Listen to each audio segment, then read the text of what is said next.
evening, ladies and gentlemen. And Colin, thank you for that generous introduction. And Jerry, I'm looking forward to your 45 minutes. I know what mine are. Yours is going to be better or different. And Mary, thank you for being so efficient and organising everything that we see. It's a privilege to be here. It's my first visit to the British Interplanetary Society. I hope it won't be my last visit. I've had a tour of the building. Thank you very much for that. Incredible archive, incredible resource there is here. I wish I'd known about it earlier. There's a great deal that one spends time on the internet. You're never quite sure if what you see on the internet is right. But here you've got the hard copy versions, so hold on to them. Now, about me, why am I standing here, putting myself through this, as Colin accurately, possibly predicted? We shall find out. As you can tell, I'm old enough to have watched the moon landings live, and I lived about a mile from here when they happened, in 1969. I lived in Pimlico, St George's Square, next to Dolphin Square. And there I was on the sofa, watching the moon landings, the television picture upside down, very excited. I even looked out the window, something up there. At that time, I was working as a photographer in London in the 60s. Don't remember much about it, but I had good training, again, quite close to here, down at the London College of Printing. I wanted to learn the technical side of photography. What I was going to take a picture of was a completely different story. For 20 years, probably like many people here tonight, I was a real enthusiast for the space program, and I genuinely went along with everything I'd been told. I was told that they'd landed on the moon. I believed it. I should state, right here and now, I still believe they have landed on the moon. What my interest was in the photographs, which is what we're going to be looking at a bit later. I'd used the equipment that we're told was used, or was used, not told we were used. They used a Hasselblad camera. The best camera you could buy then is the best camera you can buy now. Expensive, but good. And somebody happened to mention, almost in passing, there's some queries about some of the photographs on the moon. And I thought, oh, come on. We know they were taken on the moon. They said, no, check them out. You're a photographer, check them out. So out of interest, I thought, well, I'll check out a few of the Apollo photographs and see what I can find. I know what cameras can and cannot do. And I know that we have a photographer, professional photographer here in the audience, so no doubt I will be corrected if I make any untoward allegations about photography. But my interest was in the photographs. And I started looking at them. I went to an astronomy show in horticultural halls and bought my first set of Apollo photographs. They were postcards. We'll see one tonight. You couldn't get them on the internet before that came up. So from then on, I started looking at these images. And the more I looked, the more I raised questions. How could this be? How could that be? What is going on? So the more I looked, the more I got intrigued by it.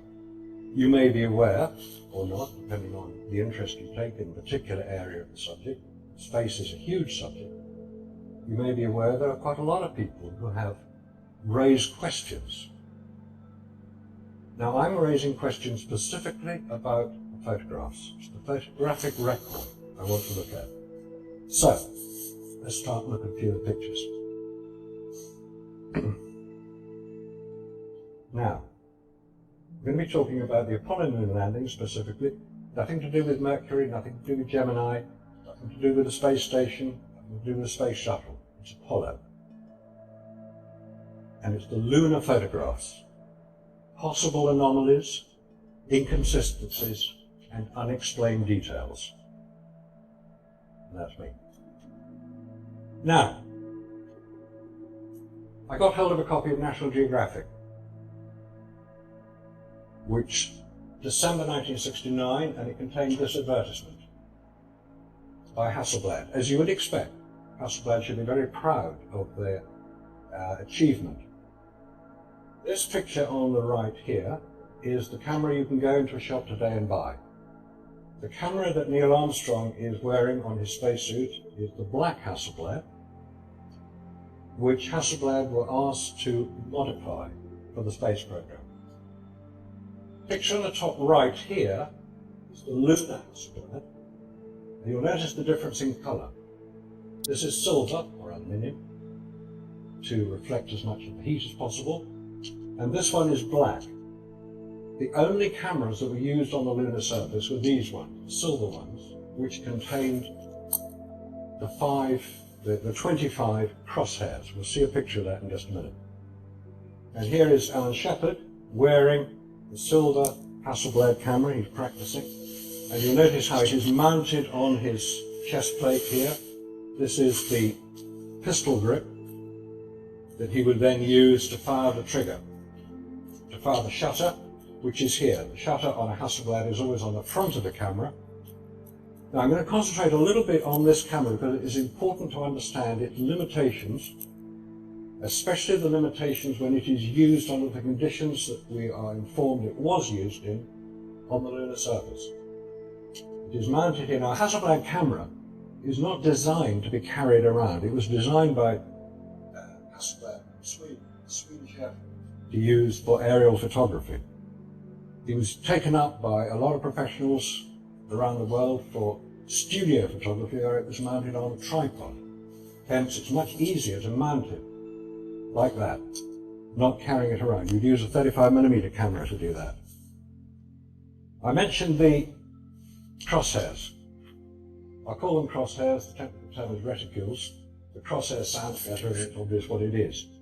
There are 25 on this plate, and the large one is always in the center. This is part of the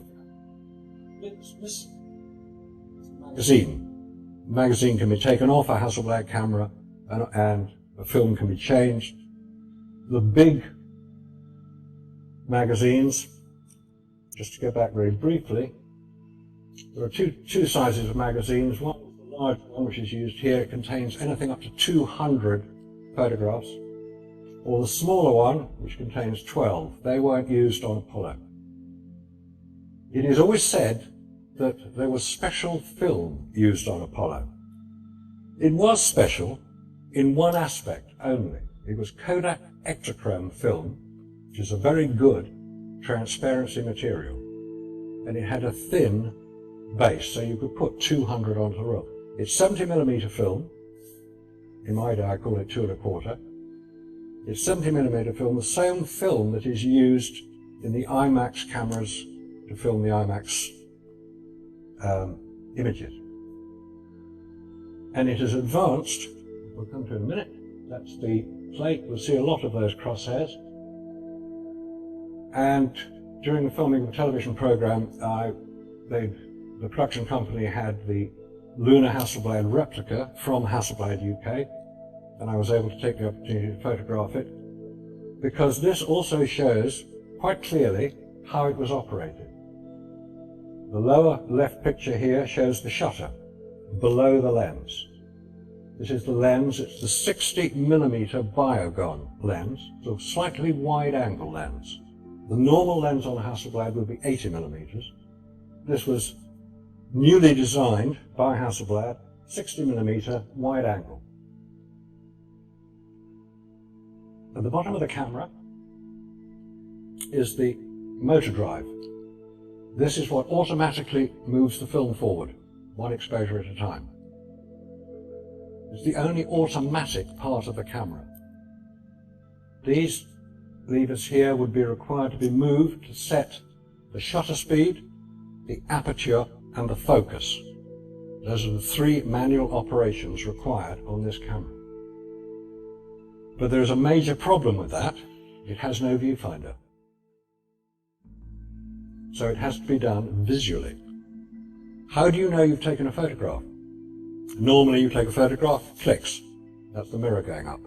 This does not have a mirror.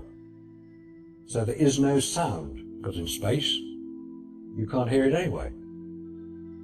Hasselblad were asked to remove the mirror. It saved a bit of weight. It wasn't necessary. On a Hasselblad, the viewfinder is normally on the top of the camera.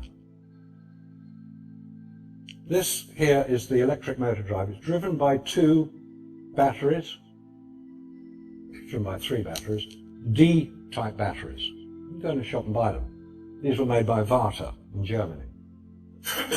I mentioned, how do you know you've taken a photograph? The only way you can tell if you've taken a photograph on the Hasselblad lunar camera is on this dial, which is there on the top right. That's that dial there. It's a centimetre in diameter and it records each film advanced. Now, how can you see that? You can't hear anything. How do you know you've taken a photograph? You're wearing arm and gauntlets. You can't wear half a spacesuit, you've got to wear the whole kit. Boots, helmet, gloves. The gloves are armoured insofar as they have to contain the 3.7 pound per square inch pressure that the astronauts could operate under. On the moon there is no pressure, therefore they have to carry their own. You will excuse me please if I do tell you things that you know and don't need to know. I just have to emphasize some of these points to get the overall picture of what the limitations of this camera. So this is the only way you can tell a photograph has been taken. Now, you're going to pull the pistol grip, which is going to press the shutter in. How do you know you pulled it hard enough? How do you know you've even got your hand anywhere near it? You can't see it from inside a spacesuit. You've got no viewfinder. It's a bit of a mystery, given the limitations. Now, as we go on, we'll see that there are other problems associated with the use of this camera. This was taken on Apollo 8. It's always referred to as Earthrise. It's a fantastic photograph. Brilliant photograph. It's one of several in a sequence. And I looked at this and I thought, what is it about that photograph that doesn't quite ring true for me? They're orbiting the moon. They're 60 miles above the lunar surface in order to orbit it. How far away would the horizon be? In other words, how far away would this line here, how far away would that be from the spacecraft from which the photograph was taken? And I'm thinking, hang on a minute, it's probably a couple of 100 miles. The moon, 2,160 miles in diameter. You're 60 miles above the surface. Obviously it's possible to calculate precisely how far away the horizon is. If it's a couple of 100 miles away, how come you can see irregularities on the surface? All right, on the moon there is no atmosphere to stop any light, as there is on Earth. When you see the horizon on Earth taken from the space shuttle, again, you're obviously not going to see Mount Everest poking up above the clouds because it's a much bigger scene, you're 200 miles up. But on the moon there is no atmosphere, there's nothing to stop the light. You're using very good equipment. And I'm thinking, hang on, this isn't quite what I would expect. I would expect the horizon to be completely flat, no irregularities. As I understand it, the highest mountain on the lunar surface is Mount Hadley, the site of the Apollo 15 landing. Now, we'll have a look at that later. Mount Hadley is in the order of 14,000 feet above the surface, about 3 miles. I don't think that's Mount Hadley, but it looks as if it's quite distinct. It's what you expect to see of the lunar surface. Okay, let's get down onto the surface and start photographing Apollo 11. Now, I have here a sequence of 8 photographs. These are the 8 photographs taken by Neil Armstrong of Buzz Aldrin as he was exiting the Eagle to come down the ladder onto the surface to join Neil Armstrong. Neil Armstrong is photographing him and talking to him, and the series of 8 photographs that we'll look at took 3 minutes to take. We'll go through them, not necessarily in the time it took to take them, outside the hatch. Now at this point, Neil Armstrong has many things to do on the lunar surface, one of which is to photograph the exhaust of the lander. Has it been damaged? He had to record it. Buzz is still trying to get down the ladder at this point. As I say, these are consecutive photographs. He also has to photograph the image of the leg to make sure that's not damaged and they can take off okay.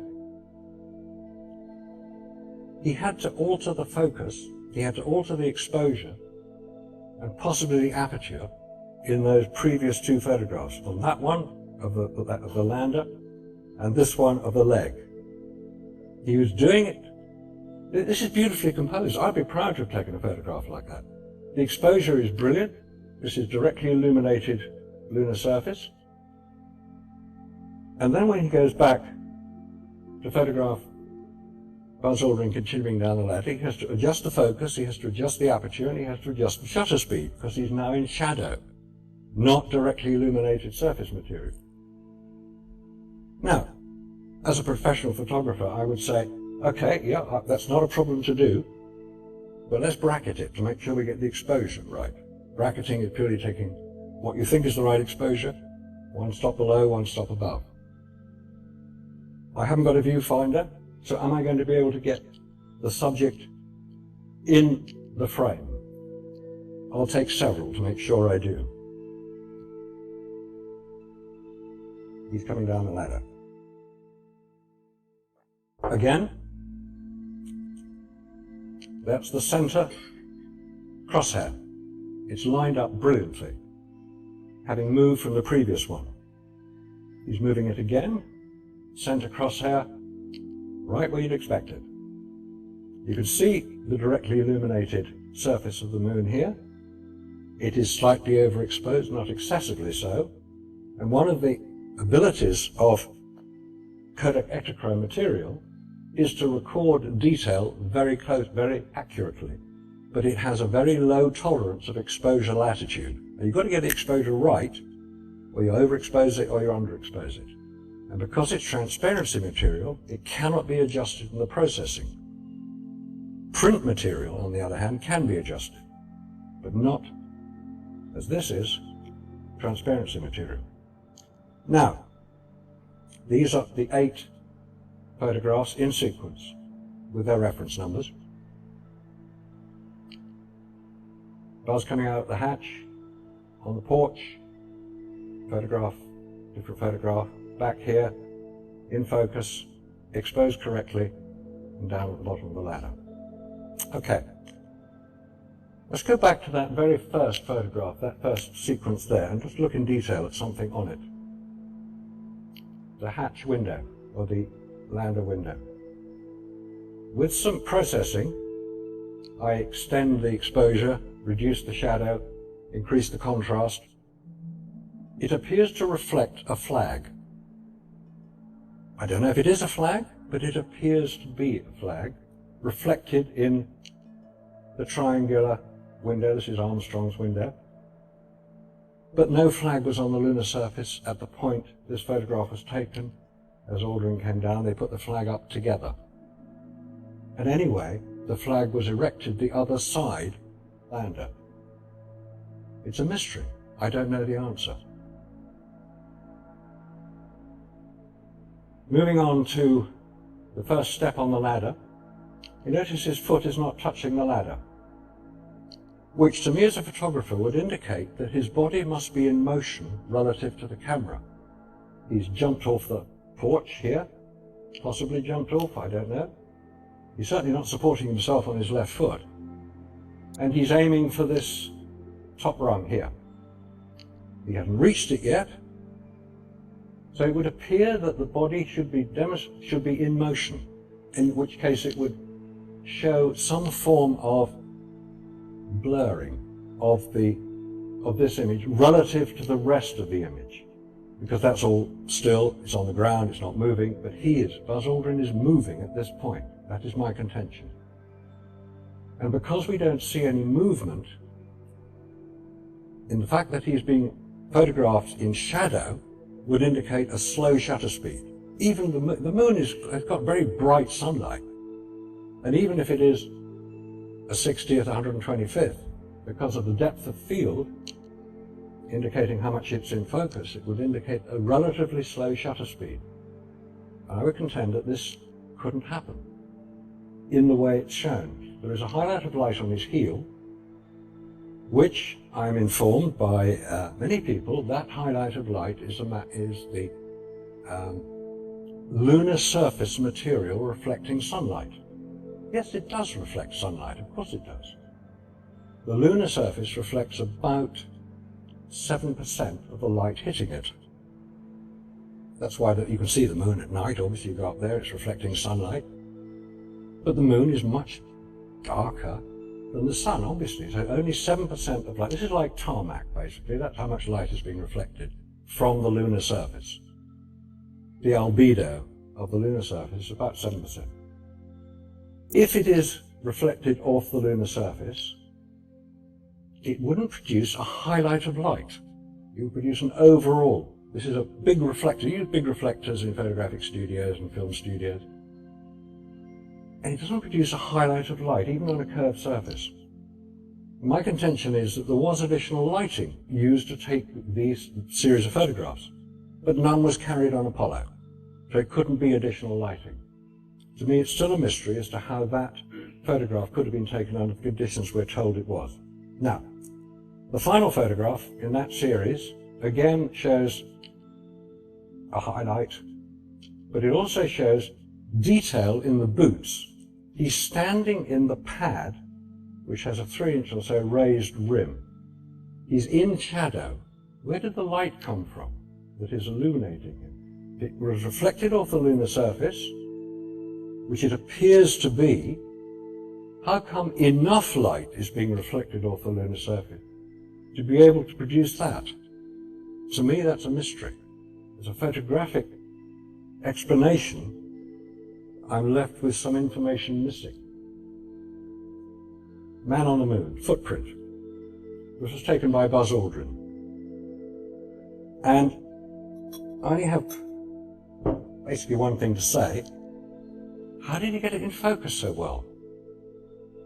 It's the only one he took. He had no viewfinder. He had to expose for this material, this surface here, which he's got accurately as well. He must have held the camera like this, or like this, because he couldn't have had it mounted pointing forwards on his plate, because he couldn't bend far enough forward to get his boot in. So he was hand holding the camera when he took this. Yes, you can accurately focus a Hasselblad lens by estimating the distance, but a Hasselblad lens will only focus down to about 3 feet, after which it blurs. This is accurately focused, as is this. It's also accurately exposed. It's very well composed. Moving on. The flag salute. Notice that's the ladder that we looked at earlier. Notice how relatively little detail is now visible. In the bit we were looking at earlier, where a considerable amount of detail was visible. The exposure is probably slightly different. And here we have Buzz Aldrin. You look into his visor here, you can actually see him looking at the camera. The previous photograph to this was the salute, and you can see his visor. Now, that's not really the point here. It's that also look at the point of the horizon relative to the astronaut, which will be important later. But what I find interesting here is the one-legged astronaut. Because there's no footprint there, which you'd expect. There's nothing here, which you'd also expect. It's as if it's mystery, anyway. Now, this is erecting the flag. This photograph, I know it shows 2 astronauts on the lunar surface. This photograph is a still from the film camera operating out of Aldrin's window, and it was recording at 1 frame per second throughout the whole time they were on the lunar surface. It photographs the Armstrong and Aldrin with the flag, TV camera up here, filming them, and the film camera in the lunar lander recording their activities. Aldrin and Armstrong are both men of about the same height, about 6 foot. How come one shadow is almost 50% longer than the other shadow? I'm told that that is a result of curvature of the surface. But looking at an angle created, they are different angles, as you'd expect. When Apollo 11 landed, it landed with the sun at about 12 to 13 degrees above the horizon. Basic measurement of this would indicate that that's about 35 degrees, that's about 25 degrees, which doesn't match the information that we've been given about the landing of Apollo 11. Then we come on to the solar wind collector and Aldrin standing beside it. I mentioned earlier the relative position of the horizon compared to the astronaut. In the previous one, the flag salute, the horizon went through his chest. Now, anybody can try this. When you're taking a photograph at eye level of somebody in front of you, the horizon will be relatively high behind them. If you get down to get a lower photograph, the horizon automatically goes down as well. It appears that one is looking onto the top of his backpack. This is about 5 foot high. You're looking onto the top of his backpack in both pictures. He is leaning forward, but not an excessive amount. It is as if the camera is in a high position, that the photograph was taken by Armstrong, who is reflected in the visor, who would have had his camera mounted on his chest. He had many other things to do than just take photographs. And on Apollo 11, he took 121 photographs while on the surface. He was on the surface for just over 2 hours. He had a lot of things to do, like talk to the president, put the flag up, get the camera out, go and collect some rocks, put the experiments out. There wasn't a lot of time for photography. The most famous one of them all, Man on the Moon. Again, Buzz Aldrin. Armstrong reflected in the visor. Again, the question arises, how did the amount of light filling in the shadows, his deep shadow here, on the moon you get deep shadow, very deep, because it's harsh light, there's no atmosphere to refract it. Where did all this light come from? I don't know, I've never got an answer to that one. And the one on the left is the picture that supplied on NASA website, the original. You'll notice that he actually did manage to almost cut his head off, which is an artifact of not using a viewfinder. And it was always added in, the dark above it was always added in so it balanced better. Move on to Apollo 12. And here we have Al Bean ascending the ladder. Same as before, we have the same situation as we had with Apollo 11. In shadow, well focused, accurately composed. If you then do some analysis on that particular image, this is what you see underneath it. It's as if it has been, I don't know, something has changed on it. It's not what you would expect. This is black. This should be deep black, unalterable black. Another sequence of 8 photographs taken on Apollo 12. 2 regular photographs here showing the lunar surface. Photograph of Al Bean here. 2 more photographs of the lunar surface. Another photograph of Al Bean here. 2 more of the lunar surface. They're described as stereoscopic images. They do look like stereoscopic images. i.e. 2 photographs slightly apart. You take 4 inches apart, you get a stereoscopic image, so you get 3-dimensional final picture. It's this one I'm interested in. You've got no viewfinder. You've got no exposure meter. You have to focus it by looking at the dial to make sure you've got the distance right. You photograph the lunar surface. Oh, here's Al. Take a photograph of him. Okay, nice one. 2 more. Oh, here it is again. We'll take another one of him. This sequence occupies about 15 minutes in total. There are consecutive photographs. Now, I'm not saying it couldn't be done. It could be done very easily. But there's no margin for error here. There's no, camera shake, out of focus, wrong composition. There's none of that. This is beautifully photographed. This is an absolutely classic image. It's what you expect to see of a man on the moon. It's great. even to the point where the horizon behind the astronaut is virtually the same level as the horizon reflected behind the photographer. But notice here the position of this camera. Notice also the amount of illumination in this area, which is shadow. There's the sun, it's coming from over here. Where did all that illumination come from? Was it the lunar surface solely? It may well have been.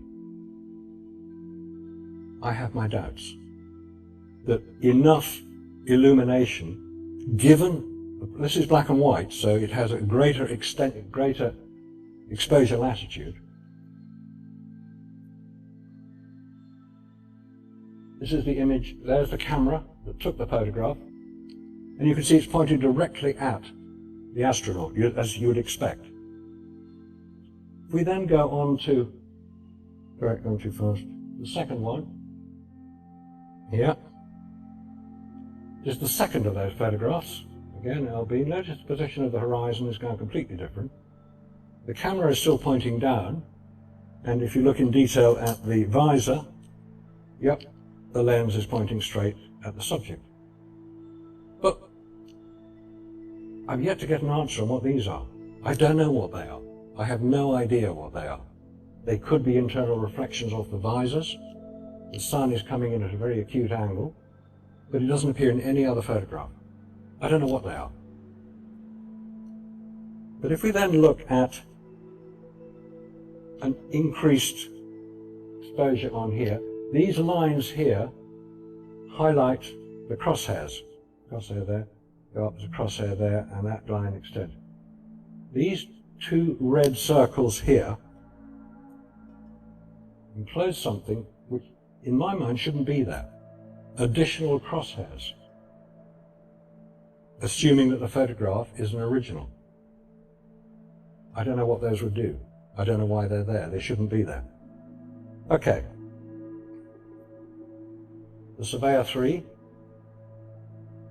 just an indication of the sun angle. Sun angle casting a shadow of Surveyor 3 here and casting a shadow of the astronaut taking the picture there. To my mind, that isn't an accurate, or isn't the way I would expect shadow angles to go under those conditions with one light source. Moving on to Apollo 14, the Antares, their lander. Again, directly illuminated surface of the moon and brilliantly illuminated shadow area of the lander. Brilliant. See every detail you want to see. United States, obviously, the flag here, that's good. And this jerry can-like object here, which is also very well illuminated. And I think, hang on a minute, hang on. Let's try and take a photograph like that on Earth. With the sun is in the picture. Not a wise thing to do with a photograph. You're always told it's best to have the sun behind you, but in this case, no, the sun is in the picture. And it's illuminating the surface here. How was the detail brought out on this one? Now, something is very strange. Look, if we take now, just look at this circle of light here,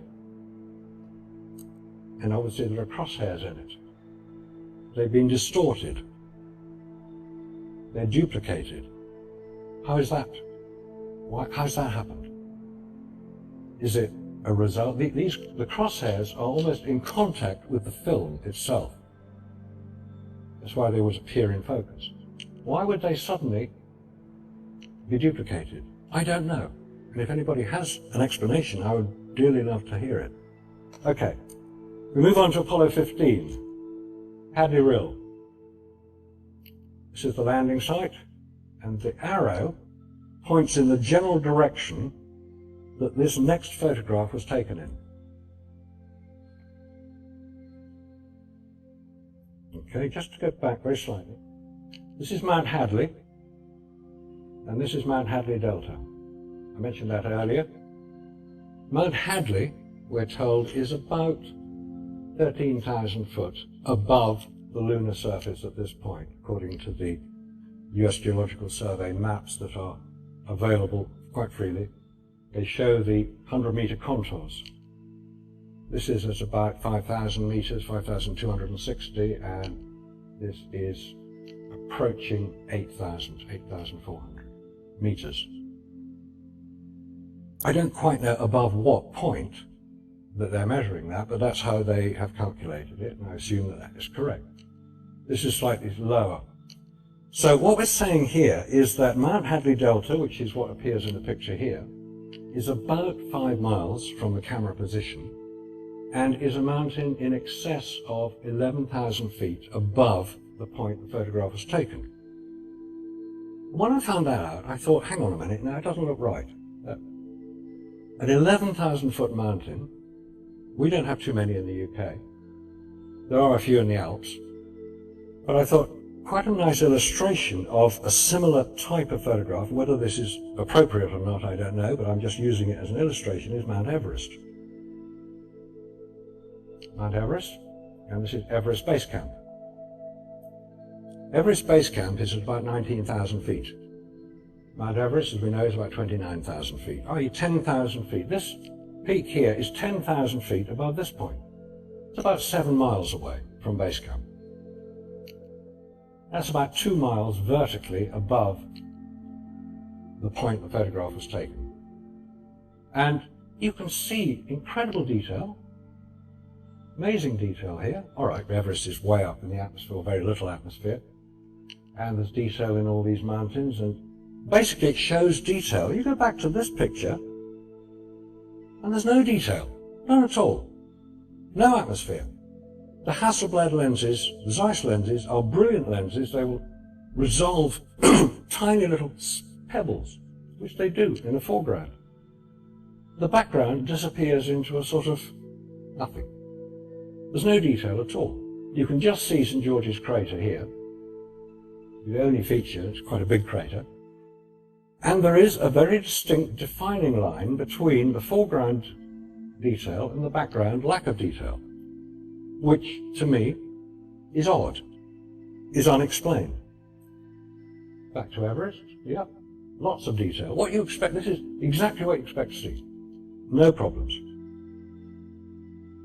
And then we come on to, this is the photograph we just looked at. Now these, again, raise a problem for me. This is Dave Scott with a camera on his chest, photographed by Irwin with another camera, obviously. This is Irwin without a camera, photographed by Dave Scott, presumably with his camera. But these are consecutive images, 11863, 11864. They're on the same roll of film, which indicates that after Irwin had taken the photograph, of Scott here, he handed the camera to Scott and said, take my picture. That's all the explanation I can come up with for 2 consecutive photographs. Where's the camera? Why did Dave Scott need to have another camera when he's already got one? It's a mystery. And then you can play around with photographs on Apollo 15 where you've got the lander here, a notch in the mountain here, same notch in the mountain here, the lander here, and you put the 3 together and you get 2 landers, which is odd, because we know there was only one.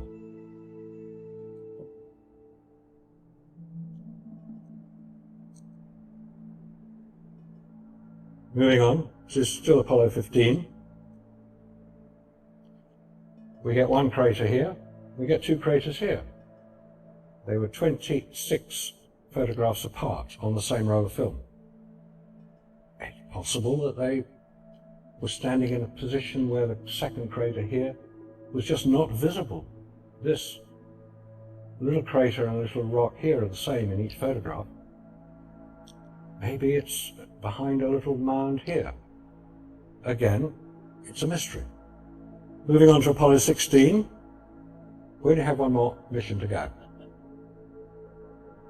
Apollo 16 is 1 question, and I hope somebody here can answer this one because it's a pretty basic question. This is Apollo 16 with the lunar rover already on the lunar surface. And you look at that picture and you think, oh, okay. They downloaded it, unloaded it from unloaded it from here. Makes sense, doesn't it? And I thought, no, hang on a minute, no, that's not right. You go back into the original loading photographs in the vehicle assembly building, and they're loading the lunar rover onto the port side. We say port and starboard because there's the hatch through which the astronauts will, or have already come out. There's the ladder down which they come down. On any ship, left is port, right is starboard. Therefore, if this is being loaded onto the port side, there's the ladder. Why does it look as if it's come off the starboard side? There are straps here that may well have been used to unload the rover. I don't know. Somebody with possibly a more comprehensive knowledge of the loading of the rover and the positioning of the rover on the lander will be able to correct me, but at the moment, to me, that is a bit of a mystery. Now, Apollo 17. This is a photograph taken from the lunar rover. You can tell by the crosshairs that it was taken with the lunar surface camera, as opposed to the black ones which were used within the craft. And it shows the command module having separated from the lunar module, about to go into orbit.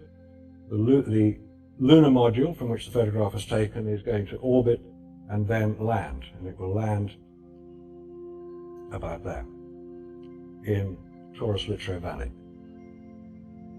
It's a great picture. It shows everything that you need to know about. This is quite a big place when you get down on the ground. But before we get on the ground, this is a question which I hope you'll be able to answer. That looked quite normal, that photograph.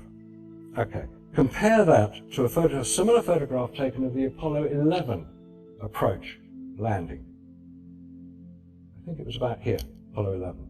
It's always debatable where Apollo 11 actually did land. And what you see, we're not going to enter discussion about this thing.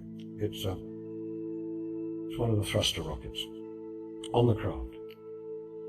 Is the Terminator. Perfectly normal, you expect the Terminator to be there. Terminator is the point between sunlight and darkness. We get it on Earth, we get a Terminator on Earth, called sunset. On the moon, they get exactly the same thing.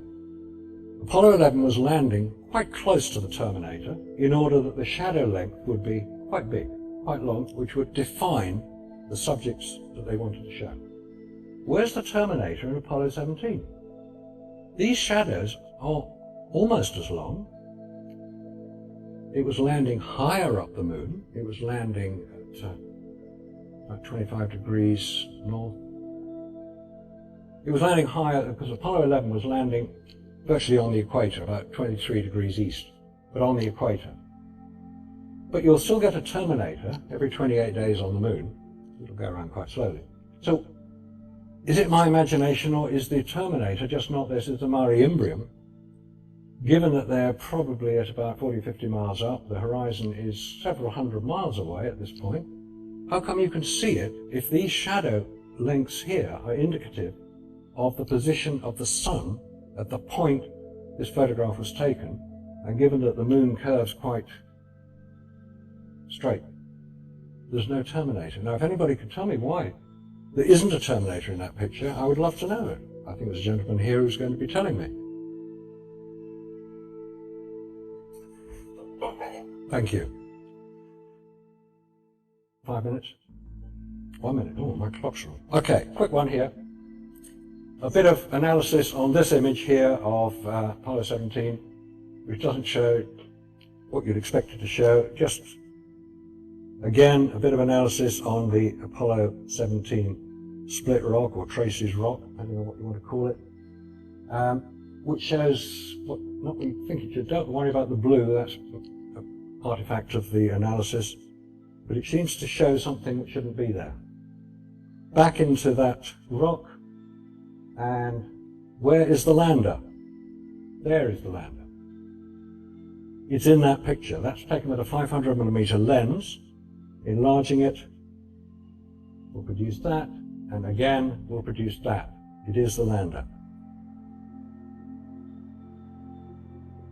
So if that is the lander, and that mound there, mound A, corresponds to mound A there, and mound A there, and mound B crater there, mound B crater there, you wouldn't expect the lander would appear that size in relation to that mound, given that it's that size at that point. At this point, you need me to finish, so I will. Thank you very much. I hope you found that of intrigue, interest, and to be shot down in flames any minute now. But before that, Jerry, I know, has lots of things that he's written down and we're needing to say. In the meantime, thank you very much for your attention.